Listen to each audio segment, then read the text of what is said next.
지지율은 지금 계속 거의 뭐 최저 수준으로 떨어지고 있다는 뉴스가 좀 있었고요. 근데 좀 걱정이 되는 부분은 박근혜 정부 거의 말 그 탄핵 전국 전에 그때 진짜 브레이크 없이 떨어지기 시작했거든요. 이게 지금 느낌은 약간 좀 브레이크가 좀 이게 잘 안 듣는다는 느낌이에요. 그러니까 분명히 이게 기계적 반등이라도 하잖아요. 뭐 한 주 전에 뭐 쑥 떨어지면 다시 아 이거 아니지 하면서 다시 약간 반등을 하고 그런 추세가 있었었는데 이제까지는 지금은 그런 느낌이 좀 없는 느낌이에요. 이게 브레이크를 밟는데도 브레이크가 듣지 않고 제어가 안 된다는 느낌이거든요. 이번 시간에는요 뉴스와 함께 또 젊은 정치인분들의 논평도 이어보는 시간입니다. 장로한 브리핑. 오늘 뉴스는 뭐 당연히 우리 뭐였죠? 최윤경 기자께서 전해주실 거고요. 네, 그리고 우리 국민의힘 김병민 전 최고위원 그리고 설주환 변호사 나오셨고요. 네, 그리고 조상호 더불어민주당 법률 부위원장님 모셨습니다. 예, 안녕하세요. 세 분은 뭐 방송에서 종종 보시죠 서로. 오랜만에 뵙습니다. 진짜 선거 때문에 못 보셨구나. 다시 보니까 어떻게 반가우세요? 아니면 그럴 줄 알았다. 좋게 돼서 여의도 1번지에서 봤으면 더 좋았을 텐데. 장르만 여의도에서. 장르만 여의도에서. 주소만 여의도로 저희가. 네, 안타깝네요. 네, 김병민, 조상호, 설주환 세 분과 함께 뉴스 지금 또 영수회담 관련된 뉴스도 또 있고 그래서 그런 이야기들 같이 좀 나눠보도록 하겠습니다. 먼저 영수회담 뉴스부터 한번 가볼까요? 네, 720일 만에 영수회담을 합니다. 잠시 후 2시. 시간이 오묘하죠. 2시? 점심도 아니고 저녁도 아니고 2시에 만납니다. 12시면 이제 오찬하면서 그렇죠. 하셔야 되고 시간이 길어지고. 네. 또 저녁이 만찬이 사실은 좀 찐이긴 한데 2시에 차담을 하기로 했습니다. 어떻게든 밥은 피하고 싶다. 원래는 이제 밥을 같이 먹을 생각도 있었던 것 같은데 조율을 하다 보니까 그렇게 된 것 같아요. 대통령실하고 민주당에서 각각 3명의 실무진이 배석을 하고 함께 차담을 하는 것으로 결정이 됐습니다. 대통령실에서는 정진석 비서실장, 홍철호 정무수석, 이도훈 홍보수석 이렇게 나오고요. 민주당에서는 천준호 당대표 비서실장, 진성준 정책위의장, 박성준 수석대변인이 나옵니다. 그러나 사실은 윤석열 대통령과 이재명 대표만 이야기를 하겠죠. 두 분 시간도 짧은데 뭐 여기 다른 분들이 굉장히 많은 분들이잖아요. 요즘. 한 1시간 만난다고 하면 대통령이 많이 듣는다고 하셨으니까 49분 정도 얘기하시고 이재명 대표가 참을 수 없다 그래서 한 또 11분 하시지 않을까. 1분 정도 늘어나요. 시간이 조금 그래도 오버되겠죠, 뭐 설마. 그렇겠죠. 네, 1시간 반 정도 하시지 않을까? 30분 대통령이 되셨으면 좋겠어요. 오늘만은. 30분만. 절반. 네, 59분 대통령이라는 말씀도 있으셨는데 오늘만은 30분 대통령만 하셨으면 좋겠다. 이 생각. 근데 오늘은 어쨌든 저 야당에서 요구하는 내용을 대통령이 듣는 거니까 아마 듣는 시간이 훨씬 많으시겠죠, 뭐 그죠? 당연히 그럴 거고요. 예. 또 윤석열 대통령이 이제 말이 많다, 라고들 많이 평가하지만 편한 사람들한테는 얘기를 많이 하지만 또 불편한 사람들 만나서 말을 많이 쏟아내는 거는 진짜 본 적이 어색하긴 없는 할 게 매우 불편한 매우 어색할 것 같은데 차담회를 잡았던 것 자체가 일단 좀 약간 형식적이고 좀 격식을 갖춰서 하겠다는 자리라고 저는 생각을 해요. 그러니까 밥을 먹으면서 얘기를 하면 좀 편안하게 어느 정도 정도 나누는 자리인데 지금 두 사람이 그럴 수 있는 관계는 아니지 않습니까? 오랜만에 만나서 이재명 대표도 야당의 대표로 이 자리에 와 있기 때문에 아마 좀 강력하게 지지층들의 요구사항 이런 것들을 전달할 가능성도 높고요. 그렇다 하더라도 일단 오늘은 만나서 한 번에 모든 걸 다 풀어낼 수는 없을 거거든요.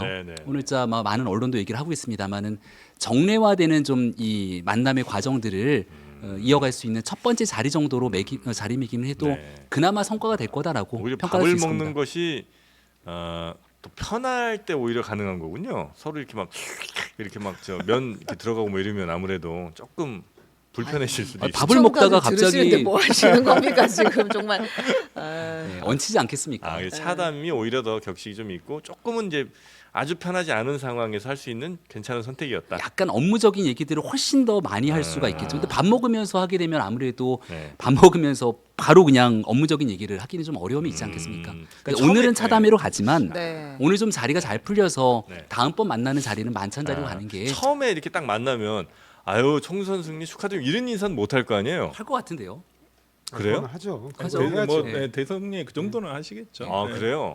그러면 저 이재명 대표는 아유 안 돼서 안타까우시겠어요.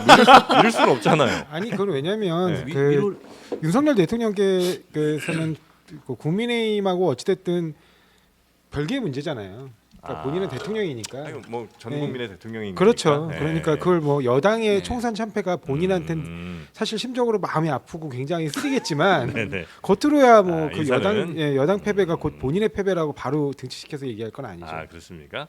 그래서 이제 만났어요. 이제 만나면 1시간 혹은 제가 볼 때는 1시간 반 정도 할 것 같은데 그 시간 동안 역시 나눌 의제는 굉장히 어쩌면 선명한 거죠? 명확한 거죠 지금.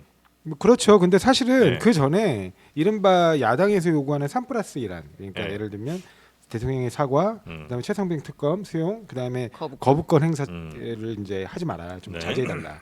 그분하고 거기에 더해서 이제 민생지원금 25만 원 이게 이제 3+1인데 그러니까 어떻게 보면 약간의 정쟁적 사안을 포함하고 있는 세 가지 안건에다가 민생에 관한 사안 한 건 이렇게 해서 네 건을 묶은 겁니다. 근데 네. 이건 관련해 가지고 보면 사실은 뭐 민생지원금은 그 각 당이 추구하고 있는 방향이 좀 달라서 네. 이견이 있을 수 있다 치더라도 기본적으로 그 앞에 있는 세 건에 관해서는 이게 국회 존중 취지예요. 국민 존중, 국회 존중. 그러니까 최상병 특권 관련해 가지고는 사실은 여야를 불문하고 국민 상당수가 공감하는 법안이거든요. 그러니까 네. 그 법안을 제외하고 나머지는 사실은 그 혼자 몰래 그 아시는 분들하고 그 이른바 비공개 회의 자리에서 사과하지 마시고 공개 사과해달라는 거고 그리고 이미 사과하셨다고 대통령실에서 브리핑까지 했어요. 네. 근데 우리는 못 봤다는 거죠. 네. 그러니까 그걸 공개해달라는 거하고 그다음 또 하나는 이제 거부권 행사를 좀 자제해달라는 건 네. 당연한 요구입니다. 뭐 역대 어느 대통령이 이렇게 거부권 행사를 자주 했나요? 그래서 그런 부분에 대한 의제 올리는 것까지 이렇게 굉장히 이렇게 난감해하시는 걸 보면 네. 과연 그 태도 변화의 의지가 있으신가? 이게 그냥 단순한 요식행위로 만나기 위한 것인가에 대한 아직 걱정은 좀 앞섭니다. 이 정도는 국회 존중의 당연한 수순 정도다. 요식행위라도 저는 오늘 그래도 의미가 있다고 보고요. 네. 정말 대통령께서 약간은 기분파 계획형보다는 그러니까 네, 네. 약간은 T보다는 F에 가까우시잖아요. 네. 그러니까 MBTI를 치시면 그러니까 오늘 참 차담을 하시다가 그냥 기분이 내키셔서 그냥 오늘 만찬까지 이어질 수 있도록 이렇게 한다고 한다면 아 2시부터 저녁 먹습니까? 네. 아니 낯설합니까? 뭐좀 이른 저녁을 시작해서라도 네. 조금 더 심도 있는 대화라든지 그다음에 뭐 그런 거 메시지. 그러니까 두 분의 오늘 아마 대화 내용이라든지 어떤 합의문이라든지 이런 것들은 네. 국민들의 기대만큼은 아마 못 미칠 거라고 저는 봐요. 하지만 이러한 자리가 이어지고 특히나 이제 저는 기회는 한 번 더 있다고 봅니다.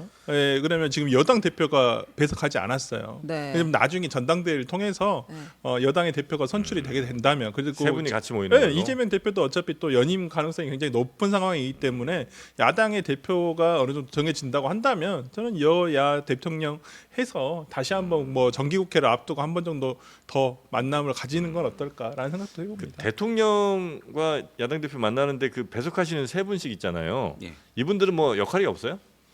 얘기를 거의 할 계제가 안 될 것 같은데요. 그 왜 만나 같이? 근데 아까 옆에서 둘이 일단은 대변인과 홍보석이 매우 중요한 건 네. 끝나고 각자가 브리핑을 네. 하기로 했거든요. 네. 근데 나와서 그 있는 내용들을 왜곡 없이 전달을 잘해야 될 것이기 때문에 수많은 얘기들이 오가겠습니다만 그 안에서 조정을 좀 할 겁니다. 이 정도 선에서 서로 브리핑을 하자고 그 내용들에 대한 순화된 정리를 하는 과정에서 의미가 있을 거고 정리하는 사람. 정무수석과 정치기장, 뭐 비서실장 같은 경우들은 네. 회담이 끝나고 나면 여기서 나왔던 얘기들을 그 다음 현실화를 좀 시켜나가야 될 것 아닙니까? 네. 그 중간 과정에서 후속 조치에 대한 역할들 때문에 이 사람들의 역할들은 되게 중요하죠. 그럼 그 그들이 얘기를 꺼내 회담에서 나온 이야기들을 잘 듣고 사람들에게 알릴 사람들 있고 그 다음에 후속 조치. 후속 조치를 잘 실행할 사람들. 그렇죠. 그 정도 의미로 생각하면 돼요. 네. 증인이죠, 증인. 아, 두 분이 증인. 아 이게 왜냐하면 결혼식 할 때요. 그러니까 독대를 지금 하느냐 마느냐도 네. 어쨌든 이슈 중에 하나인데 네. 지금 양쪽 다 독대를 크게 이제 해야 된다는 필요성을 못 느끼고 있는 거잖아요. 특히 이제 대통령실에서는 뭐 할 수 있으면 분위기 봐서 하게 되면 한다. 근데 이제 민주당에서는 이재명 대표가 독대에 들어가고 나면 두 분만 알고 있는 거기 때문에 나중에 이제 이면 합의 의혹이 있을 수 있어서 굳이 그 자리를 왜 그렇게 만드냐. 그래서 이걸 공식 그냥 그 영수 회담으로 서로에 대한 신뢰가 아직은 쌓이지 않았어요. 네, 제가 봤을 근데 뭐 이 정도면 뭐 이 정도 규모면 독대하고 큰 차이는 없죠. 때. 네. 네. 세 명 이렇게 세 명씩 있으면 이렇게 있으면 그리고 지금 옆에 배석하시는 분들이 네. 사실은 대통령이나 당 대표하고 굉장히 긴밀하게 소통할 수 있고 소통해야 되는 사람들이에요. 그러니까 큰 문제는 없어 보이고 아까 김명민 최고위원께서 말씀하신 것처럼 그냥 이 대통령과 그 당 대표 사이에 오고 갔던 많은 얘기들 중에 실무적으로 혹시 정리해서 이후에 진행할 것들이 있는지 그것들을 놓치지 않고 잘 챙기기 위해서 이런 분들이 옆에서 배석해서 도움을 주는 거니까 뭐 이건 이 정도면 거의 뭐라 그럴까요? 뭐 이렇게 독대에 준하는 수준의 만남인 건 맞는 것 같습니다. 끝나고 나와서 민생회복 지원금과 관련한 실무 협의체 정도만 저는 만약 구성된다고 저는 네. 치더라도 저는 이번 회담의 성과는 충분하지 않느냐. 그 요번 상당히 회담에 기대가 제일 큰 게 그러면 특검하고 25만 원. 그 두 개? 특검은 저는 그냥 국회에서 정하면 될 일이라고 아, 그래요? 봅니다. 이제는 아, 뭐 25만 이건 원? 거부권과도 연결이 되는데 네. 뭐 민주당에서 특검이 필요한 사안에 대해서는 특검을 발의하고요. 거기에 대해서 대통령이 거부권을 행사하는지 여부에 대해서는 정무장이 판단을 하시면 되는 문제라서 이걸 대통령이 면전에서 뭐 굳이? 특검법을 다 하겠다. 뭐 최상분 특검법에 대해서도 저는 발의하면 된다고 봅니다. 충분히 네. 발의할 수도 있는 상황이고 그렇기 때문에 뭐 그냥- 얘기는 나오죠 당연히. 그러니까 뭐냐면 특검을 우리가 추진할 수밖에 없는 배경이라든가 네. 그 이유에 대해서 이제 야당 대표가 충분히 설명을 하고 할 거고. 그 부분에 대해서 아마 윤석열 대통령께서는 별다른 답은 안 주실 것 같아요. 일단 들어보고 네. 그 다음에 이제 이제 최선의 대답이라면 그 정도 대답이 나오겠죠. 그러니까 국회가 처리되는 방향을 보고 저도 잘 고민해 보겠다. 이 정도라면 그 이후에 이제 국회에서 합의돼서 통과된다고 하면 더 이상 그걸 뭐 거부할 명분은 없을 것이고 네. 그렇게 안 되게 되면 또 이제 여러 가지 생각이 있으시겠죠. 오늘 혹시 뭐 최악의 시나리오가 만약에 있다면 어떤 게 최악이에요? 뭐 던지고 나오는 거? 아, 그렇게까지는 안 차가 가지. 식기 전에 나오는 차가 식기 네. 전에 뛰쳐나온다. 한 시간도 못 채우는 그건 아니겠죠, 그죠? 옛날에 저 네. 그 베트남에서 하노이 정상회담 노딜로 귀결됐던 것처럼. 근데 그럴 때는 뭔가 명확하게 성과를 만들어낼 부분들이 있는 거지 않습니까? 네. 그럴 때나 이제 노딜이 있는 거지만 이거는 애당초에 국민적 기대감이 없이 만나는 거거든요. 아, 없어요? 아유 좀 기대하고 있는데요. 저 잠이 안 올 없죠. 뻔했는데. 네, 의제가 없기 때문에 만남 자체가 의미다 이렇게 평가를 다 하시는 거잖아요. 그러니까 이보다 안 좋을 수는 영산 없다고 노딜 보는 뜨겠네요. 거죠. 아. 아니, 영산 노딜 뜨겠네요. 그러면 아니 그 뭐 예를 들어서 예. 25만 원 아까 말씀하신 네. 그런 거라든지 아니면 거부권 이제는 좀 그만하시죠. 뭐 이런 이제 요구를 할 거 아닙니까? 네. 그럼 거기에 대해서 답을 안 하고 무슨 얘기인지는 알겠습니다. 이 정도로 끝날 거란 말씀이신 거죠? 앞서 이제 말씀 주신 것처럼 대통령이 꺼낼 수 있는 수준의 단어들이 있을 건데 네. 여당 대표가 참여를 안 하고 있거든요. 네. 근데 여당 대표가 없이 야당 대표와 대통령만 만나서 국회 처리 사항들을 자 합시다 이렇게 하기에는 쉽지가 않을 거예요. 대신 그동안 여당을 향해서 가장 비판적이었던 건 용산 출장소 아니냐 이런 비판들이 있었던 거 아닙니까? 네, 네. 대통령실이 너무 경직되게 딱 막아놓으니까 여당이 운신의 폭이 없다라고 하는 비판들도 있는 거고요. 여기에 대해서 깊게 관여하지 않을 것이고 네. 국회 내에서 충분하게 논의하고 정리하게 된다면 그 뜻을 존중하겠다 정도로 과거보다 열린 자세를 조금 견제 나가게 된다면 이것도 의미가 있는 거겠죠. 네, 네. 근데 사실은 민생지원금 25만 원 관련해 가지고는 국회에서 할 수 있는 일은 예산을 편성을 해줘야 승인해 주는 거거든요. 그러니까 예산 편성은 정부가 하는 거예요. 그 뭐 추경 같은 거? 그렇습니다. 네. 그러니까 추경을 편성해 줘야 국회에서 뭐 통과 여부를 갖다 논의해서 결정할 수 있는 건데 네. 지금 그렇기 때문에 정부와 그다음에 사실상 국회 책임 정당이라고 할 수 있는 민주당 사이에 교감이 굉장히 중요합니다. 그 과정에서 네. 결국에는 이제 만약에 대통령께서 그 참고하실 부분이 있다면 그 이전에 문재인 정부 때도 한번 보시면 돼요. 문재인 정부 때도 코로나 지원금 관련해 가지고 민주당 그때 당시 여당이죠. 네. 민주당 내에서는 보편적 지원금을 다 내주자라는 얘기들이 많았지만 결국에는 선별로 갔는데 네. 그 선별의 범위를 이제 90%까지 확장을 한 거예요. 근데 그 부분에 대해서 예를 들면 국민의힘 쪽에서는 그때 70%인가 하여튼 그 정도 주장했던 것으로 알아요. 그러니까 이것들을 조정해 나가는 역할을 결국에 정부가 한 거거든요.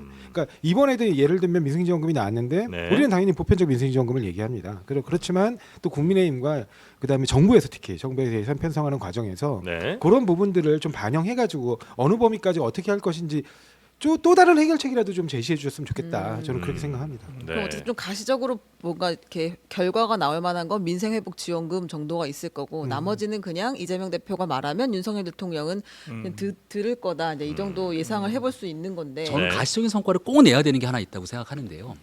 국민들의 어려운 문제를 풀기 위해서 대통령과 그리고 강력한 국회 권력을 갖고 있는 이재명 대표가 만나는 거 아닙니까? 그럼 국민들의 어려운 문제를 풀어줘야죠. 네. 앞서 제가 이 의정. 전에도 설명드린 의대 증원 문제. 이건 이재명 대표와 민주당도 네. 지난 선거 때 몇 명을 얘기했죠. 그러니까 2,000명은 아니지만 합리적인 증언 문제를 아마 몇백 명인가 1,000명 수준 내에서 얘기를 했던 걸로 기억을 하고 있습니다. 근데 지금 의협 입장에서는 단 한 명도 늘릴 수 없다고 딱 못을 받고선 나오고 있기 때문에 네. 오늘 아침에 이제 언론을 보니까 민주당에선 굳이 이걸 우리가 왜 끌려 들어가냐. 정부가 아유, 알아서 아니, 언론 보도에 이렇게 나왔더라고요. 음. 이런 방식의 메시지가 나왔는데 국민들의 삶에 관한 문제라면 이거를 책임 있는 정부와 또 책임 있는 야당 당수가 함께 만나서 문제를 풀었으면 좋겠다는 국민의 마음이 있을 거라고 봐요. 아, 좋은 네, 말씀이세요. 이런 얘기들을 좀 저는 이재명 대표가 대통령이 꺼낼 수도 있는 거 이재명 대표가 꺼낼 수도 있는 건데 여기에 대한 해결책들을 주도적으로 역할해 준다면 이재명 대표에게 큰 기대를 갖지 않았던 중도층들의 마음도 흔들릴 수 있거든요. 이런 역할들이 좀 아니, 성과를 중도층은 낳았으면 이미 민주당을 선택했는데. 아니 근데 지금 제가 드리고 싶은 말씀이 뭐냐면 2,000명이라는 숫자 자체도 굉장히 이제 핫해졌잖아요, 결국. 네. 근데 그래서 또 그것도 문제지만 2,000명에 대한 숫자 외에도 굉장히 그 이른바 그 의료 개혁과 관련돼서 많은 이슈들이 있어요. 네. 대표적인 게 이제 의료 수가를 어떻게 조정할 것이냐. 그래가지고 좀 합리적인 자원 배분을 어떻게 할 것이냐. 현재 범위 내에서 이런 부분하고 그 다음에 그 의사들이 요구하는 사항들이 또 있습니다. 그런 부분에 대한 반영 부분하고 그다음에 학제 개편 관련해서도 여러 가지 의견들이 나올 수 있어요. 네. 이런 부분들을 통합적으로 국회 차원에서 논의를 끌고 갈 수 있도록 대통령께서도 좀 열어주셔야 되다 이런 부분을. 그러니까 전체적으로 의대 증원의 방향에 대해서 네. 민주당이 부정하는 게 아닙니다. 지금 의사 수가 굉장히 부족한 부분에 대해서 네. 공감을 해요. 근데 그런 부분들을 이런 의료 파업이라는 극단적 상황을 타개하면서도 어떻게 하면 여야가 합의하에 정치권이 좀 힘을 모아서 진행할 수 있을지에 대해서 야당과 좀 얘기해 주셨으면 좋겠다는 거예요. 그러니까 이걸 저는 정부가 제일 처음에 끌고 가다가 네. 멱살 잡고 가다가 지금 이게 상대방이 너무 세잖아요. 그리고 네. 누구 멱살을 잡아야 하는지 모르는 상황이 온 멱살이 여러 개, 거예요. 맞아요. 너무 많으니까. 네. 그러니까 저는 일단 정부가 그걸 해야 돼요. 야당한테 이것을 부탁할 게 아니라 먼저 정부가 이것을 그러면 어떤 우리가 노사정 협의 같은 협의체를 만들어줘야 돼요. 그 다음에 시민단체라든지 관련 시민단체 다 들어와서 거기에 네. 야당도 당연히 참여를 해서 네. 저는 이걸 풀어가는 어떤 컨센서스라든지 하나 어떤 이 구성을 해서 이걸 해결하는 어떤 이걸 정부가 만들어야 돼요. 일단은. 근데 이걸 방기하고 그럼 이제는 너희가 총선 이겼으니까 야당이 와서 이걸 다 해봐. 한번 해봐. 너희들 우리가 못하겠으니까 너희들 한번 해봐. 이런 자세는 안 된다고 저는 보고요. 일단은 네. 정부가 네. 지금 일단은 보건복지부 차원에서 저는 그걸 구성하는 것이 일단 먼저고 그다음 그것을 구성한 다음에 이 어떤 협의체가 운영되고 어떤 결론이 도출되는 것을 같이 해가는 것. 그걸 야당에게 부탁을 하는 것이 맞지. 이걸 그냥 야당 이재명 대표가 이제 숫자를 얘기해 보세요. 이렇게 가서는 안 된다. 제가 얘기 드리는 건 그런 식의 접근은 아니고 총선 전까지만 하더라도 2,000명에 들어서 물러날 기세가 거의 없지 않았습니까? 국민적 비판이 좀 잇따랐고. 근데 지금은 얼마든지 유연하게 접근하겠다라고 하는 내용들 그리고 협의체도 구성할 수 있고 모든 내용들을 내놓습니다만 원점에서 모든 걸 다 처음으로 돌리지 않으면 의협 입장에서는 한 걸음도 움직이지 않겠다라고 하는 입장 선회들이 뒤따르게 있는 거죠. 그러니까 지금은 여의도 권력을 가장 강하게 쥐고 있는 민주당이 여기에 대해서 뒷짐지고 한번 어떻게 하나 보자라고 만약에 한 발 빼게 되는 순간 굉장히 어렵고 힘든 상황으로 계속 대치 국면들 이어갈 수밖에 없거든요. 그래서 여기에 대한 숫자 문제든 앞으로 있는 협의체 구성이든 네. 이 의대 증원 문제는 어느 정도 국민적 여론들을 함께 맞들어서 가야 될 수밖에 없다라고 어느 정도 힘을 좀 실면서 같이 가게 된다면 네. 성과를 풀었을 때 그 성과가 민주당의 몫으로 돌아갈 수 있는 건 아닙니까? 이거를 민주당이 그냥 더해지면 네. 의대 증원 문제에 있어서 의사분들이 뭐 좀 양보를 한다거나 수용을 한다거나 이럴 수는 있을 국민 거라고 여론이 매우 중요하다고 저는 생각을 해요. 처음에는 애당초에 네. 의협 입장에서 단 한 명도 늘릴 수 없다 이런 방식 접근이 아니었습니다. 근데 어느 정도 시간이 지나서 총선이 졌고 그리고 정부가 굉장히 수세적인 입장에 몰려서 나머지 2,000명을 다시금 내어놓을 수 있다는 입장으로 선회를 했지만 그 다음에는 여기서 그치지 않고 모든 걸 단 한 명도 늘릴 수 없다는 식으로 네. 강경 대치 국면이 이어지고 있잖아요. 이 국민적 여론들이 조성돼서 가장 좋은 방향으로 의대 증원 문제가 의사 입장에서도 합리적인 대안을 도출할 수 있게 만들려면 네. 결국 진보든 보수든 국민 전체 총론이 모이게 만들어줘야 되는데 지금은 여기에 대해서 어느 정도 역할들을 그래도 민주당이 조금만 손을 좀 내어줄 수 있다면 네. 국민들께 도움이 될 수 있다고 판단합니다. 자, 그런 와중에 지금 이제 원래 영수회담 하면 대통령에 대한 지지율은 조금 높아지지 않을까 생각을 하는 분들도 좀 있었을 것 같은데 워낙 네. 이제 그거 안 하는 것이 이제 지지율에 좀 악영향을 미친다 이런 생각도 많이 하셨으니까요. 너무 불통의 이미지 뭐 이런 네. 게 있었으니까 지금 성적표가 뭐 이번 주에도 나온 게 있죠. 네, 금요일에도 나왔고 그리고 이제 오늘 월요일에도 나왔는데요.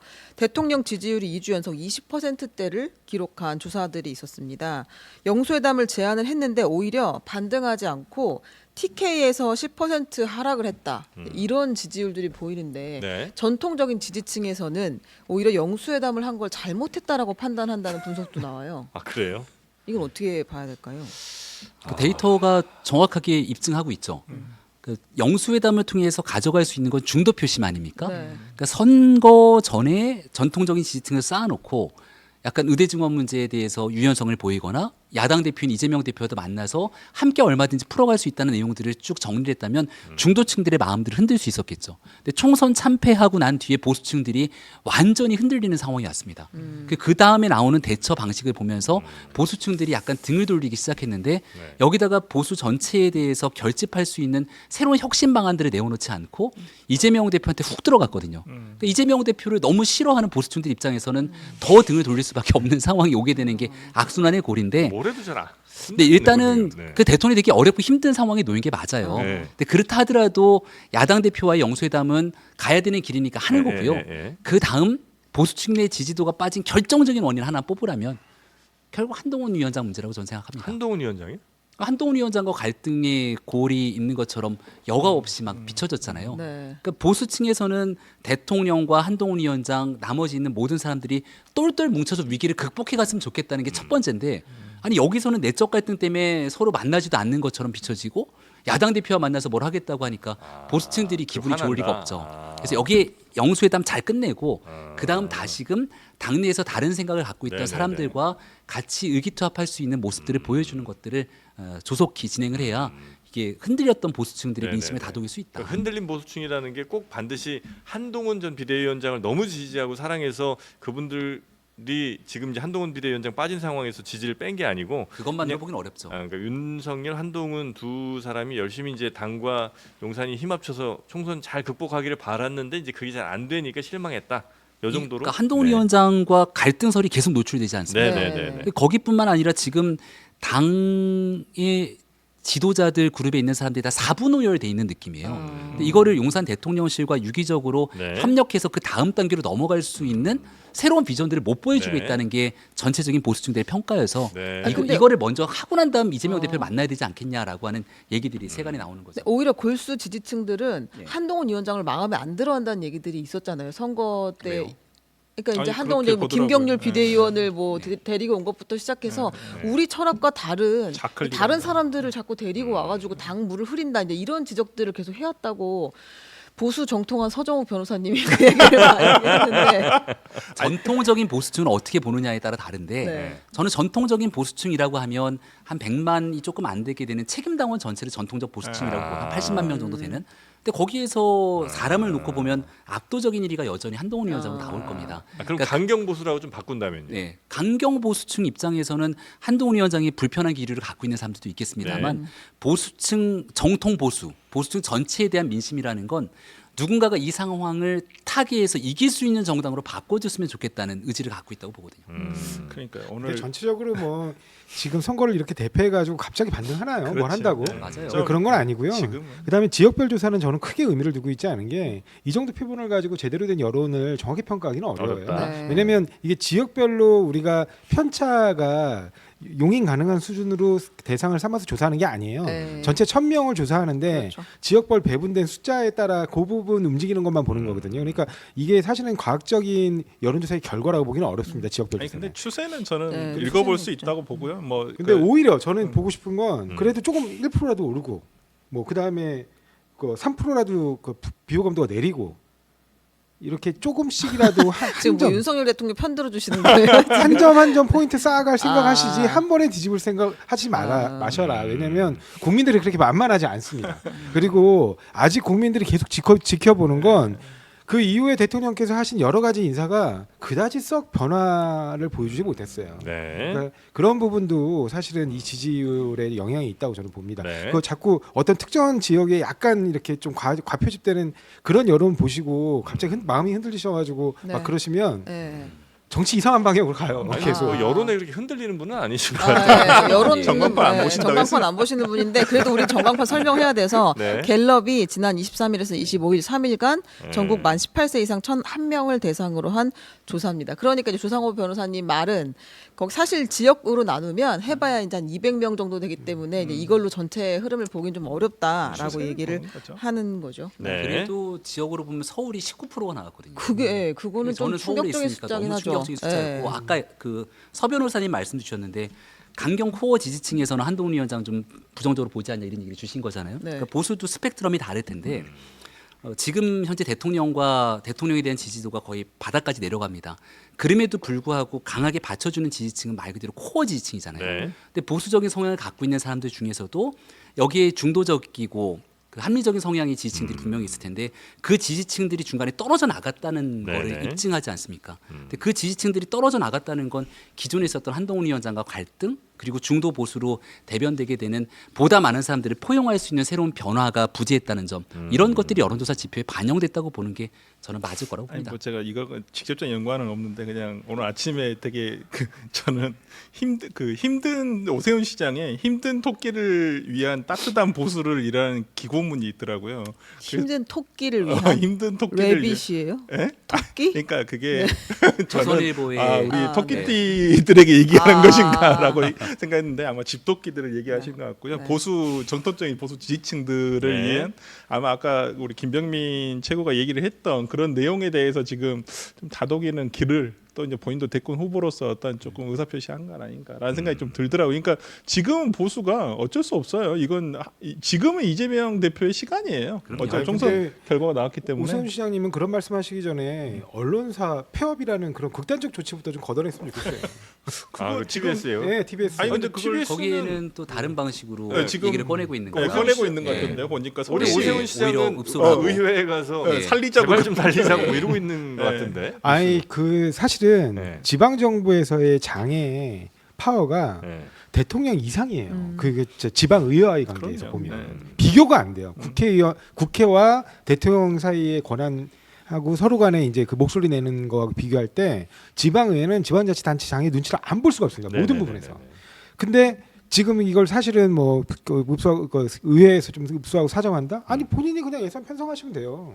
아니 서울시 그래요? 의회에서 네. 그걸 안 되는 것 같아가지고 지금 저도 엊그저께 뉴스 보면서 좀 잘못 읽었나 했는데 서울시장이 서울시 의회에게 TBS 예산 지원 좀 하자고 이렇게 얘기를 그런 하시더라고요. 뉴스는 좀 지금. 많이 봤습니다. 아니 그리고- 본인이 편성하시고 그 다음에 개별로 서울시의원들 만나고 설득하는데 안 된다고요? 저는 그게 이해가 안 되는데요. 하여튼 좀 진심이 부족하셨나? 네. 자, 여튼 뭐 지지율은 지금 계속 거의 뭐 최저 수준으로 떨어지고 있다는 뉴스가 좀 있었고요. 근데 좀 걱정이 되는 부분은 네. 진짜 약간 기시감이 들어요.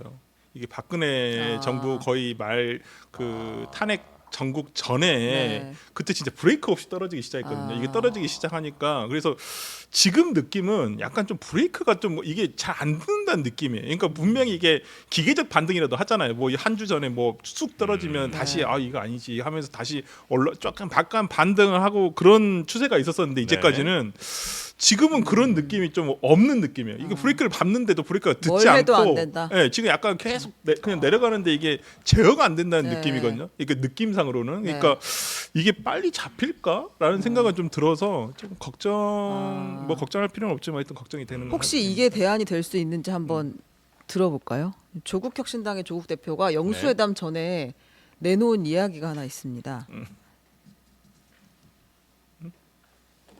민주공화국은 중전마마 눈치 보는 나라가 아닙니다.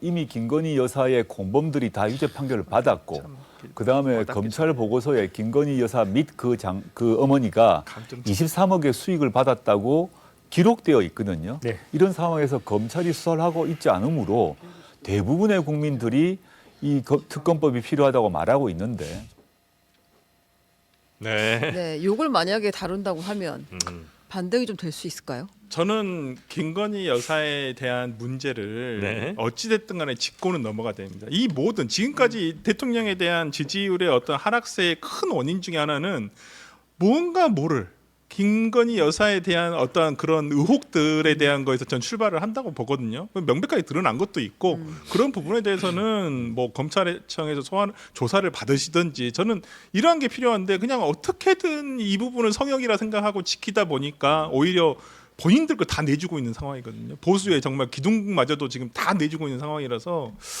이건 그러니까 이건 윤 대통령이 결심을 하셔야죠. 결심을 하셔야 된다 봅니다. 이제는 대통령이시니까 저는 네. 이 부분과 관련해 가지고는 정말 정말 뼈를 깎는다는 생각으로 한 번쯤은 짚고 넘어가야 되지 않을까라는 생각이에요. 지금 뭐 솔직히 국민의힘에서도 수직적인 당정 관계 이 원인도 어찌 보면 여사에 대한 문제도 저는 있다고 보거든요. 그러니까 그 부분에 대해서는 좀 짚고 넘어가야지만 이게 좀 국민적인 어떤 그 뭐라 해야 되나 분노가 약간은 좀 해소될 수 있는 방법이 아닐까라는 생각을 합니다. 아니, 난 이런 이야기 나올 때 좀 신기한 건 우리는 굳이 누구한테 뼈를 깎으라고 할 필요는 없잖아요.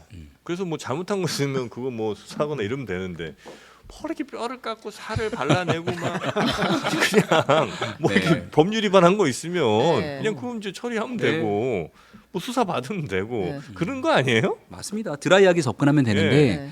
그게 이제 그 과도한 의혹으로 계속 아니다 하고 이렇게 부인하다 보면 그 네. 의혹이 눈덩이처럼 커지는 것 아닙니까? 음. 가장 대표적인 케이스가 저는 최상병 관련된 문제라고 생각을 해요. 네. 순직 사건 관련해서 이게 이렇게까지 갈 상황들이 아님에도 불구하고 눈덩이처럼 커진 것 아닙니까? 안타까운 청년의 죽음에 대해서 문제가 있는 내용들 정말 한 점 의혹 없게 수사하라. 네. 딱 정리되면은 이게 그리고 정리 이후에 두 번 다시 이런 일이 발생하지 않을 재발 방지 대책 수립하면 될 일인데 어느 날 갑자기 정부가 나서서 이 모든 것들을 막 때려 맞고 있는 것처럼 국민들 인식에 비춰진다는 것이죠. 김건희 여사 문제도 처음에 이제 그 백 관련된 문제가 터지고 나왔을 때 이게 이제 법적으로까지 엄청난 문제로 의유될 수 있는 사안은 저는 아니라고 생각을 합니다. 근데 그러면 국민들 그것도 앞에서 조사해서 하면 돼요. 그러니까 국민들 앞에 깔끔하게 나와갖고 정리를 네, 좀 네. 매듭을 짚고 넘어가야 되는데 이걸 계속 막으려는 상황처럼 비춰지다 보니까 그 다음 단계로 넘어가지 못하고 있고 얼마 전에 루마니아 대통령이 이제 방한했을 그렇죠. 때 네. 이 영부인 간의 만남을 비공개로 처리한 걸 두고도 또 뒷말이 나오는 네, 거잖아요. 네. 근데 앞으로 그러면 이제 임기가 3년이 남았는데 그 3년 기간 동안 어떤 방식으로 영부인 대통령 배우자의 역할들을 규정하고 갈 것인가가 정리가 잘 안 될 겁니다. 그래서 매우 어렵고 힘든 시간이 됐을지 모르겠지만 모든 정무적인 역량을 판단해서 국민 눈높이에 맞는 변화를 계속 만들어 가야 되거든요.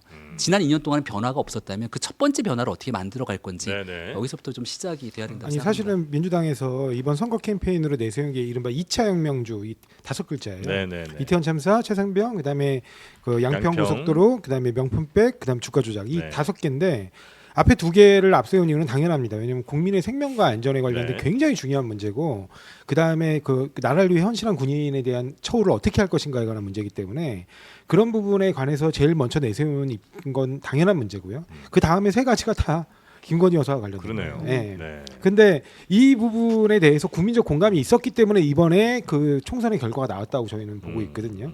그러니까 그런 부분이라면 이런 부분에서 조금 아니 아주 작은 부분이라도 대통령께서 조금이라도 좀 전향적인 태도를 보이셨으면 좋겠다는 거예요. 예를 들어서 특검 문제는 차치하더라도 네. 지금 당장 그 박정훈 대령은 공소 취소는 얼마든지 결심에 따라 할 수 있는 거거든요. 네, 네. 너무 심하잖아요.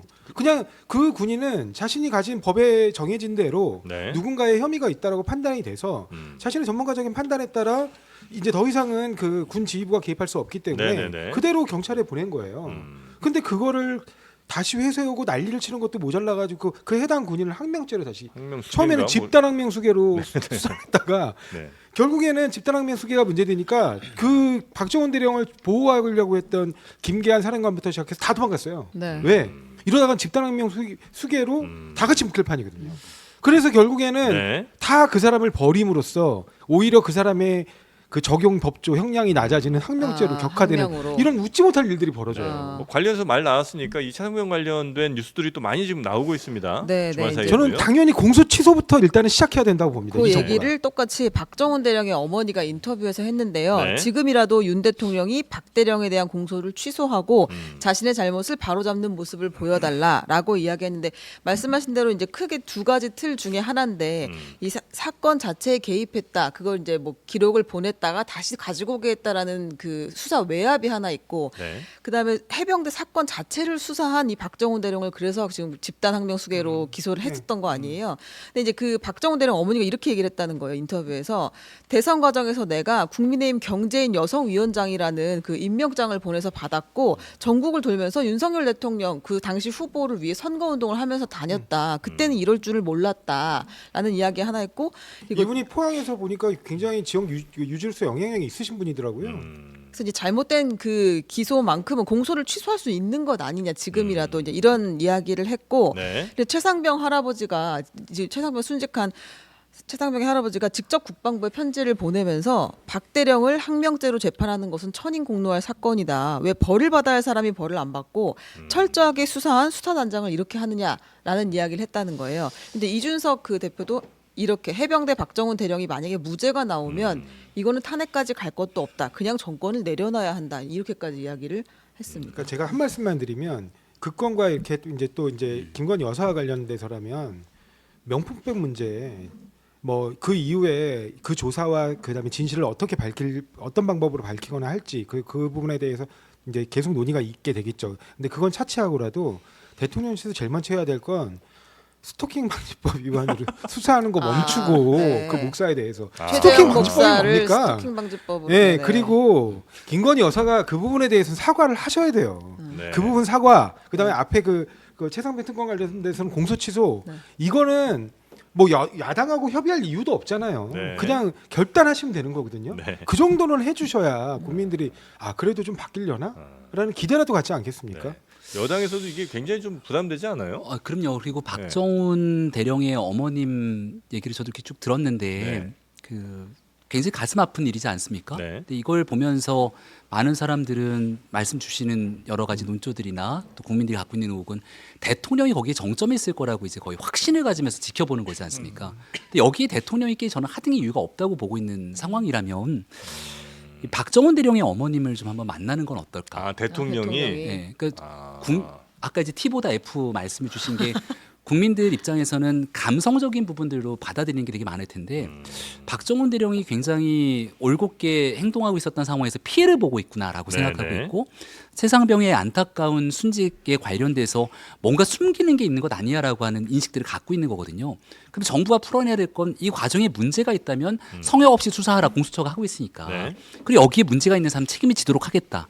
그리고 여기에 대한 박정훈 대령의 어머님이 난 대통령을 뽑았고 지지했고 정말 좋아했던 사람인데 지금 어떻게 이럴 수 있냐고 좀 울분을 토하고 있는 상황 네네네. 아니겠습니까? 같이 한번 만나서 안아드리고 또 거기에 대한 문제를 풀어낼 수 있는 상황들을 한 번쯤 이렇게 손을 내미는 것만으로도 저는 문제를 해결하기 위한 단초가 된다고 보는데 네. 이태원 참사 이후로도 유족들을 만나는 일들이라든지 이 모든 일들에서 한 걸음 나아가는 게 늘 막혀 있었던 거거든요. 네, 네. 근데 좀 대통령실에 있는 참모진들이 이런 국민들의 마음을 좀 어루만질 수 있는 태도의 변화, 상황의 변화에 대한 조언들을 좀 적극 드리는 게 어떨까 생각합니다. 총선 전보다 조금 더 당의 변화 혹은 뭐 용산의 변화를 요구하는 네. 톤이 좀 강해지신 것 아, 같습니다. 저요. 선거를 치르다 아니, 보니까 국민의 민심을 현장에서 표로 확인하지 않았습니까? 표로 현장에서 확인했죠. 표로. 네. 네. 진짜 제가 아, 여기 그래요? 오기 전에 그 이번에 국민의힘 수도권 지역에서 출마했다 낙선한 분께 제가 개인적인 친분이 있어서 예. 통화를 처음으로 해봤어요. 총선 끝나고 정말 괜찮으시냐고. 예, 수고 많았다. 정말 노력한 거 아는데 참 그렇다라고 했는데 정말 그 2말 3초까지는 괜찮았대요. 아 똑같 다시 나오는 우리 2월 방송 보고 들어온 거 아니에요? 아니 진짜 그러다가 또 다시 2월 그러니까 이게 네. 똑같은 얘기예요. 그러니까 본인들도 잘 아는 거야. 아. 답을 알면서도 그렇죠. 이 뭐가 말을 못하는 거야. 문제였는지를. 그러니까 진짜 그러니까 저는 네네네. 좀 하여튼 국민의힘에서 이게 참 선거 전에 저런 얘기를 하셨으면 더 나았을 텐데 선거 꼭 매를 맞고 나서 이제야 정답을 얘기를 제가- 후회하시나요? 네. 아 제가 아까도 네, 말씀을 후회. 잠깐 네. 드렸는데 네. 얼마든지 국민의힘에서 얘기들 합니다. 네. 그리고 밖으로 중구난방 나가게 되면 갈등만 증폭되잖아요. 근데 결론은 뭐냐면 당이 얘기를 하더라도 정부가 바뀌지 않으면 그건 의미가 없어지는 거예요. 정부가 바뀌지 않으면 그러니까 저 당이 태도가. 이런 의대 증원 당의 문제든 태도가, 네. 결론을 바꾸는 건 정부의 역할이지 않습니까? 네, 네, 네. 정부나 대통령실이 바꾸자는 이게 문제가 해결이 안 되는데 네. 대통령실도 총선의 결과를 보고 나서 국민의 민심을 어느 정도 확인했을 거거든요. 확인하고 나서도 바뀌지 않으면 그건 정말 심각한 문제 아닙니까? 네네. 이게 더 목소리 높일 수밖에 없다. 이게 제가 되는 거죠. 정말 그 한마디만 네네. 말씀드리고 싶었던 한마디 거는 한다고 해서 한마디 한 적 한 번도 없어요. 아니 진짜 이건 맨날 한마디 많이 해.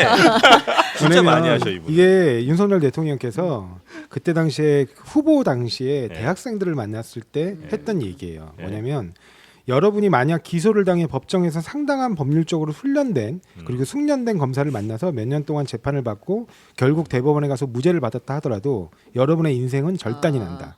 판사가 만약에 마지막에 무죄를 선고해서 여러분이 자유로워지는 게 아니다.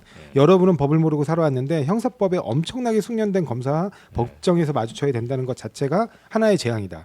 검찰의 기소를 하는 게 굉장히 무서운 것이다. 그렇죠. 그래서 함부로 기소하지 않고 기소해야 될 사안을 봐주지 않는 것은 굉장히 중요하다. 이렇게 얘기를 하셨어요. 본인 스스로가 너무 잘 아세요. 뭐냐면 부당하게 기소됐을 때 네네네. 얼마나 괴로운지. 그렇죠. 그 박정호 대령 한번 생각을 해보셔야 됩니다. 진짜로. 알겠습니다. 자, 지금 공수처 수사가 조금씩 결과들이 좀 나오고 있습니까? 네, 오늘 네. 이제 그 유재현 법무관리관이 다시 소환이 된다는 건데 그 전에 이제 오동훈 공수처장 후보자가 드디어 지명이 됐어요. 이제 추천이 된 지는 2달 정도가 됐는데 그동안 지명하지 않고 있다가 대통령이 지명을 했거든요.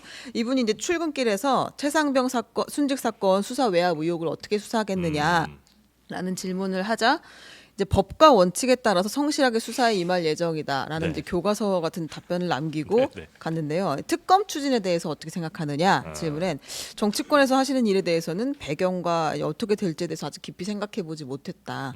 이렇게 이야기를 했고요. 판사 출신입니다. 네. 판사 출신 변호사라서 수사 경험이 부족하다는 지적이 나오니까 유능한 수사 능력을 가진 차장을 선임할 예정이다. 이렇게 이야기를 했습니다. 차장이 잘 수사하면 된다. 차장이 검사 출신이면 되지 않겠니? 뭐 네. 이런 취지인데요. 근데 뭐 사실 판사 출신들도 많이 추천이 되기도 했었고 네네네네. 실제로 그렇게 공수처장 했었으니까. 네. 근데 그 이 지명 시점이 매우 오묘하다라는 이제 이야기가 나오는 시점이? 거죠. 네. 왜요? 그 영수회담 직전이었고 아. 특검이 이제 통과될 것 같으니까 혹시 공수처장을 급하게 아. 지명한 거 아니냐 이제 이런 이야기들이 나오고 있는데요. 공수처 너무 수사 못한다. 뭐 아니 근데 계속 요즘 이런 얘기가 최상병 사건은 있었으니까. 수사를 꽤 저도 잘 지켜보고 하고 있는데 있다. 잘 하고 네. 있는 편이에요. 그러니까 아, 공수처를 저는 고발인 조사 때문에 몇 번 갔었어요. 아. 그 안에 들어가서 고발인 조사도 받고 그랬는데 정말 열악해요. 진짜 가보면 야 여기가 공수처구나. 이제 왜요? 어디 그러니까 과천 정부청사 옆에 내에 방을 쓰고 있죠. 정말 그 한 켠을 쓰고 있거든요. 네. 진짜 진짜 어디 한 과 같습니다. 과. 네, 네. 과 같고 그다음에 자체 구금 시설도 없어요. 유치 시설이 있어야 그럼 되는데 도망가면 끝나는 겁니까? 그냥? 아니 그러니까 의원구치소를 대신 이렇게 분리해서 하는데 사람을 일단은 좀 이렇게 유치를 해놓는다든지 약간 그런 게 있어야 되는데 수사기관으로서의 어떤 기본적인 시설도 못 갖추고 있구나라는 생각이 드는데 요즘 최상병 사건은 그래도 상당히 좀 집중하고 있구나라는 생각이 좀 들 그래요? 정도예요. 아 약간 연골 수사 같아요. 아, 진짜 약간, 있는 예. 힘을 다 해서 예, 지금 예, 마지막 예. 하고 있는 것 진짜 같은 좀 느낌이 드는데 가보면 너무 이렇게 정말 이게 예산 더 많이 투입이 돼야 되고 더 보강이 돼야 한다는 생각이 좀 들 정도인데 저는 모르겠습니다. 어찌 됐든 간에 저는 이 오동훈 후보자는 뭐 과거 판결을 이렇게 찾아봐도 네. 뭐 특별하게 이렇게 뭐 흠을 잡을 만한 내용 등 아직까지는 저는 발견을 하지는 못했어요. 근데 네. 뭐 판사 출신 저는 검사 출신보다는 판사 출신이 맞다고 봐요. 물론 이제 그게 사람마다 다를 수는 있는데 공수처가 가뜩이나 지금 검찰을 수사해야 되는 입장의 그 기관인데 그렇다고 한다면 저는 오히려 판사 출신의 수장과 이분의 뜻대로 저는 어떤 실무적인 것은 대부분 차장이 대부분 네네. 관할을 하기 때문에 검사 출신을 하시는 게 검찰 출신을 하는 게 네. 맞지 않을까. 아니 그 검찰을 막 들여다보고 그 비리나 이런 것들을 막 조사해야 되는 사람, 수사해야 되는 사람이면 기자 출신이 낫지 않나요 혹시? 기자 아니 기자들 아니, 보니까 하는 일은 비슷하죠. 하는 일은. 기자분들이 많이 보시던데. 아니 그런 근데 이제 것들. 그렇게 생각하면 네. 사실은 문과 출신들이 하는 일이 거의 비슷합니다. 사람- 국회의원이 하는 것도 국정조사하거나 그렇죠. 뭐 네. 감사하면 비슷하고 여기 기자들도 비슷하고 검사들도 비슷해요. 아. 다만 누구는 수사권이 있고 누구는 없고 이제 이런 그 차이가 차이예요. 있는 거죠. 아이, 문성합니다. 네, 문성하죠 항상.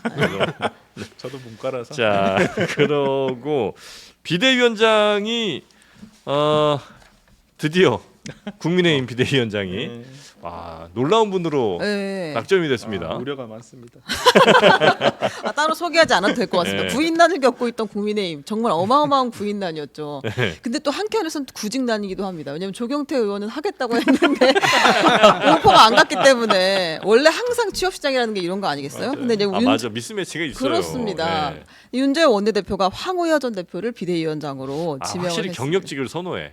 그렇습니다. 왜냐하면 검증이 한번 됐기 때문에 네, 네, 네. 그리고 지금은 무사고가 제일 중요하다고 이제 국민의힘 판단한 것 같아요. 황우요. 어떻게 보십니까? 예. 앞서도 이제 계속 말씀드렸는데 한숨을 쉬시면 지금 예, 너무하지 않나요? 대단하네요. 대단해요. 어떤 의미로 대단한 거예요? 아니 선거에 참패했잖아요. 네. 그럼 제가 당의 최고위원으로 만약에 몸을 담고 있었다면 당장 지금 이 순간 전부 다 바깥으로 나가서 정말 국민 앞에 천막 당사라도 치겠다는 결기를 가지고 네. 다 바꾸자 이렇게 얘기를 해야 국민들이 될까 뭔가 말까인데. 좀 그래도 그렇죠. 쟤들이 국민의 마음을 읽는구나라고 할 텐데 되게 좀 한가로워 보이는 거죠. 예, 그리고 황우여 대표 훌륭하신 분이에요. 좋은 경력도 갖고 계신 네. 분인데 변화랑은 거리가 상당히 먼 분이죠. 그러니까 국민의힘이 변화보다는 안정을 택했구나라고 볼 수밖에 네네네. 없는 거여서 위기의 상황에 새로운 변화로 국민들의 마음을 다잡기보다는 진짜 위기 상황이니까 안정적으로 일단은 방어막을 치고 보자라고 하는 방식으로 귀결되는 것처럼 보이거든요. 이제 2달 정도 관리형 비대위를 가게 되면서 새로 전당대회를 가져가게 되는 무색무취 당대표가 될 가능성이 높은데요. 네. 그러면 역사는 돌고 돌거든요. 앞서도 설명드렸지만 이렇게 완전 초관리형 비대위원장이 선임되고 나면 이 응축된 에너지가 다음번 전당대회 당대표 때 다 표출돼서 나올 수 있다. 오히려 오히려 더 더? 혁신적이고 더 지금 있는 당과 완전히 다른 방식으로 가야 된다는 네. 당원들의 목소리가 쏟아져 나올 수 있다. 그럼 누가 당 대표 되시는 거예요? 그건 이제부터 뭐 봐야죠. 거기서 바람직할 수도 있겠네요. 그러니까 분출된다고 이런- 하니까. 이런 큰 그림을 윤재호 원내대표가 그리셨나? 왜냐하면 본인이 새롭게 누군가를 모셔올 수 있는 상황이 아니면 에이씨 그럼 아예 그냥 그럴 수도 있겠네요. 근데 이거 굳이 이렇게 선회를 해보자면 네. 지금 이 임기 중에 어떤 선거도 없고 뭐 아무런 뭐가 없어요. 지금 뭐 진짜 전당대회만을 목적으로 한 비대위이기 때문에 뭐 그냥 제가 봤을 때는 선배들 중에 그러니까 윤재호 의원 원내대표 입장에서는 과거 당대표 출신의 어떤 선배님들 중에 그나마 무난했던 분, 그나마 황금기를 구가하셨던 분이 황우여 대표가 이어서 아마 모셔온 건 아닌가. 근데 저도 과거에 한번 제가 오늘 그 그러니까 지명 뉴스를 듣고 저도 예전에 한번 황우여 대표에 대해서 언급을 했던 기억이 나더라고요. 네. 그러니까 관리형 그 비대위원장으로서는 최고거든요. 제가 봤을 때는. 그래요? 어떤 게 그렇게 최고인가요? 그러니까 이분의 과거 어떤 오선 의원 동안의 어떤 발의한 법이라든지 이런 것들이 좌우가 애매모호한 것들도 많아요. 그러니까 꼭 보수의 색채만 있는 법안뿐만 아니라 뭐 무색무취. 무색무취예요. 난민법도 네. 있고 그다음에 뭐 게임 진행에 관한 법률 해가지고 게임 중독법이라고 과거에 예전에 뭐 이런 법도 있고 뭐 그래서 이게 뭐 좌우를 가리지 않고 그냥 좀 그런 것도 있어서 이게 진짜 색깔이 없으시고 그렇기 때문에 근데 내가 너무 게임을 많이 했던 건 아닐까요? 자식들이 잘 컸습니다. 그래 네네네. 축하드립니다. 나경원 의원한테는 청신호 아닌가요? 그렇죠. 만약에? 예전에 같이 네, 굉장히 가까우신 관계로 같이 알고 있는데 이게 이해찬 저는- 전 대표한테 같이 픽업된 맞아요. 판사 출신. 네네. 나경원 대표한테 청신호가 아닌 것 같다는 얘기를 드린 거예요. 그래요? 왜냐하면 결국은 나경원 대표도 변화를 상징하는 인물은 아니지 않습니까? 그렇죠. 오히려 이번에 혁신형 비대위원장이 와서 싹 뒤바꾸고 당이 정신을 차렸구나라고 하는 방식으로 가게 되면 오히려 그 다음에 이제 원내에서 그 나름대로 역할도 하고 수도권에 당선된 좀 무난한 나경원으로 가자라고 하는 분위기들이 형성될 수 있을 텐데 지금은 이런 방식으로 당이 아무런 변화가 없는 아무런 상황, 변화 없이 꽃길 깔아주는 건 아닌가? 아무런 변화 없이 가겠다고 하면 저는 그리고 아까도 이제 변호사님이 말씀 주신 게 당장의 선거가 없는 상태라고 얘기를 하셨는데 정확히 4년 전 총선 끝나고 아무런 선거가 없었습니다. 근데 그때 김종인 비상대책위원장이 혁신의 전권을 받고 비대위원장의 임기도 거의 1년 가까이 보장을 받아요. 그리고 중간에 보궐선거가 터질 거라고 어느 누가 예상을 했겠습니까? 하지만 그 변화 방식을 거치면서 당이 한번 다시금 되살아날 수 있는 모멘텀을 만들었는데 지금은 네네네. 오히려 보수 진영 내에서 이제 여론조사 돌리면 나오겠습니다만 우려가 상당히 크게 나올 거라고 생각합니다. 아니 그러니까 저는 오히려 그러니까 윤상현 의원이 저는 개인적으로는 국민의힘이 정신을 약간 차렸다는 어떤 적임자 중에 한 명이라고 저는 보거든요. 비대위원장에 예, 아니 그 예를 들어서 당 대표가 된다고 한다면. 근데 이제 같은 인천 출신이시고 그래서 두 분의 사이가 어쩐지는 모르겠습니다만은 제가 봤을 때는 윤상현 의원을 밀어주시. 대체로 이렇게 예전에 보면 그 무난한 인사가 나중에 안 좋은 결과로 이어지는 경우가 좀 많았던 것 같더라고요. 무난하다고 처음에 이제 발탁됐던 분들이 기대와 예상과 다른 행동을 했다. 뭐 그랬던 경우가 좀 근데 예전에. 이분은 그럴 분은 아닌 것 그럴 같다는 분은 생각은 확실히 아니에요. 드는데 네. 근데 저는 여기 되게 신기했던 게 관리형 비대위, 네. 혁신형 비대위라는 말이 되게 낯설게 느껴졌어요. 관리형, 혁신형. 비대위라는 게 비상 상황에서 어쨌든 대책을 꾸리겠다는 건데 뭘 관리하고 뭘 혁신하나 그냥 비대위 자체가 갖고 있는 그 특성이라는 게 있는데 그럼 이것도 약간 그러니까 만약에 혁신형 비대위로 가게 되면 네. 그 비대위 임기를 꼭 2개월로 한정할 이유도 없죠. 당원상 그렇죠. 6개월 예, 이상으로 예, 될 수 예. 있잖아요. 그러면서 자신의 색깔과 목소리를 당원 당규라든가 이런 데 계속 입히는 거죠. 그리고 인물도 이제 전혀 다른 새로운 인물로 재구성한다든가 뭐 네. 이런 식이 될 텐데 만약에 관리형 비대위가 된다고 하면 그 관리는 다른 거 아니에요. 그냥 전당대회 관리형. 네, 그냥 뭐 그냥 전당대회를 곧 준비한 전당대회가 선관위 열릴 같은 거고. 거잖아요. 그렇죠. 이렇게 곧 전당대회가 되면은. 열릴 네. 거고 전당대회를 하려면 뭔가 전당대회를 뭐 이렇게 지휘하는 사람은 그렇죠, 있어야 그렇죠. 되니까 뭐 그런 형식적 장소도 지휘자. 빌리고 뭐하고 해야 그럼요, 되는 그럼요. 사람이 지금 필요하다 이런 취지라 지금 윤재 비대위원들이 다 사퇴를 해서 의결할 의결기구가 없는 거예요. 없죠. 우리 역할만 그것만 하겠다. 해, 그거, 예. 그래서 윤재 원내대표가 이렇게 얘기했다고 합니다. 공정하게 전당대회를 관리할 수 있는 분, 당과 정치를 잘 아는 분, 대표로서 덕망과 신망을 받을 수 있는 분을 기준으로 물색했다. 그거에는 적합한 분입니다. 그 목적이 아주 최적의 인사네요 지금. 근데 꼭 최근 필요한. 기자가 말한 대로 잘 생각해보니까 진짜 관리형 비대위란 말도 약간 좀 말이 좀 이상한 것 같네요, 그죠? 비대위죠, 관리형 그냥. 예. 소방서 같은 느낌이랄까? 아니, 근데 국민의힘은 지금 정식적으로 전당대회를 통해서 뽑힌 당 대표가 두 분밖에 안 계세요 이제까지. 그렇죠. 지금 예. 이번 정권 들어와서 이번 정권 들어와서 그렇죠. 예. 나머지는 다 비대위 체제였어요. 그러니까 비대위의 상시화라. 그러니까 진짜 지금까지 해오던 것과는 아예 반대 180도 반대 방향으로 가야지만 지금 윤석열 정부도 마찬가지고 국민의힘도 마찬가지고 뭔가 이 국민들에게 다시 이 지지를 받을 수가 있을 것 같은데 그렇게 가지 않는 건 참 민주당 입장으로 봤을 땐 참 다행이다. 황의료 위원장이 우려를 이제 불식시킬 수 있는 방법 하나는 여기다가 이제 당원 100%인 룰을 조금 바꿀 수 있다 만약 그렇다고 하면 이제 이분이 뭔가 자기 이름으로 역할을 하나 한다고 볼 수는 있겠죠. 룰 개정을 해야죠. 예, 예. 그건 아마 신임 원내대표가 누가 되는지에 따라서 어. 입장들이 좀 정리가 바뀔 겁니다. 그러니까 신임 이철규 원내대표 된 거 아니에요? 아직 누구도 이번 출마 주에 선언을 선언이다. 안 한 네. 상태이기 아, 때문에 저는 저는 그렇게 알고 마지막까지 있어서. 가봐야 된다고 생각을 하고 네. 결국은 관리형 비대위이기 때문에 본인 목소리를 크게 낼 가능성들이 많지는 않다고 보거든요. 신임 원내대표가 실질적인 비대위원장에 준하는 역할까지 현직 의원들과 함께 이제 조율을 할 텐데 여기에 누가 될지가 되게 궁금하네요. 그러니까 당의 진짜 힘은 원내대표가 갖고 있다는 거죠? 다음번 원내대표가 지금 가질 그럴 거라고 수밖에 봅니다. 없죠. 네네네. 자, 이철규 원내대표 사실상 거의 당선 아니냐는 이제 네. 의혹을 제기해 찬반 의견 주셨고요. 묻는 걸로 끝날 것 같은데 지금 보니까. 양쪽 다 민주당도 그래요. 비슷하죠. 사장도 그렇고 마찬가지예요. 예, 맞아요. 똑같아요. 예. 당이 점점 심플해지고 있네요. 그러니까 양당이. 고민을 할 필요가 없습니다. 그냥 내가 그날 빠져도 선거는 진행될 거고. 아 근데 이건 좀 바람직한 방향은 아닌 것 같아요. 당연히 그럴 왜 것 같아요. 그러냐면 보통 원내대표 선거를 나오시는 의원들이 보통 이번에 안 되면 다음에 되거나 그렇죠. 어떠한 그런 재수를 아 많이 저 사람이 그러면 원내대표의 생각이 있구나라고 하면서 같은 의원들끼리 또 어떤 저 사람에 대해서 평가도 하고 저 사람이 다음에 원내대표 하면 아 우리 당이 어떻게 될까 이렇게 어떤 전략적인 부분도 평가를 할 수 있는데 지금 이렇게 돼버리면 다음에 누가 돼요? 솔직히 약간 제가 듣기로는 비하인드 스토리 듣기로는 이번에 그 민주당의 누구지 저기 박찬대 의원이 네. 될 때 네. 그 뭐 서로 후보군에 계셨던 분 네, 중에 네. 한 분은 야 너가 그래 이번에 한다고 하니까 이번에 내가 그냥 드랍을 하는데 다음번에 날 지지한다는 꼭 표명을 해주라 아. 이런 얘기를 하기도 했다고 하거든요. 아, 원래 그 원대 선거는 그런 얘기들이 많아요. 그러니까 네. 그러니까 그런다고 지지하는 건 또 아니죠. 아니니까. 무슨 그런 무슨 잉크도 안 들어갈 소리를 하고 민주당은 있으니까. 박찬대 의원으로 정리가 다 된 거잖아요. 네, 됐죠. 근데 지금 저희는 어제 보니까 김도읍 의원이 안 불출마를 네, 안 하면서 하겠다 했죠. 그러면 이철규 의원에 대한 비토를 딱 하고 이제 중간에 빠진 것 아닙니까? 그러니까 아직 마지막 순간까지 아니, 어떤 후보 등록일이 언제까지예요, 거긴? 우리는 지났어요 이미. 그래서 예, 그러니까 끝났지. 한 명이에요. 아직은 이철규 의원도 그렇고 정식적으로 누구도 출마 출마하겠다 이렇게까지 선언을 하지는 하진 않은 않았죠. 상태이기 네. 때문에 저는 마지막까지 좀 볼 가능성이 남아 있다고 봐요. 안 된다. 네. 벌 받을 분이시지 그분이 상 받을 분은 아니다. 이렇게 계속 얘기를 하고 계셔서. 근데 사실 그 자리 누가 하고 싶어 하지도 않잖아요. 아시죠 원내대표는 그거는 아니 근데 아니죠. 굉장히 어려운 자리 아니에요? 지금 굉장히 있으면? 어려운 자리지만 음.